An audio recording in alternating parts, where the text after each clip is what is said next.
জন্য থাকলো না, সেটা শুধুমাত্র বাংলা ভাষী মানুষের জন্য আর সীমাবদ্ধ থাকলো না, এটা হয়ে গেল সারা পৃথিবীর আন্তর্জাতিক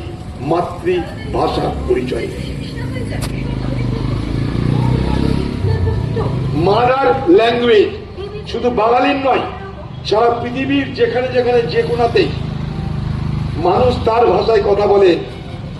সেই কথা বলার অধিকারটা এই আন্দোলনের মধ্যে দিয়ে স্বীকৃত হয়ে আজকে সারা পৃথিবী জুড়ে আন্তর্জাতিক মাতৃভাষা দিবস হিসাবে পালিত হয়। তো যাই হোক, সর্বপ্রথম আমরা ভাষা দিবসকে কেন্দ্র করে যারা ভাষা শহীদ, তাদের প্রতি আমাদের শ্রদ্ধা জানানো দরকার, এবং সেই ভাষা শহীদদের প্রতি শ্রদ্ধা জানানোর জন্য আমি আমার বক্তব্য পেশের আগে 1 মিনিট অন্তত আপনাদের নীরবতা পালন করবার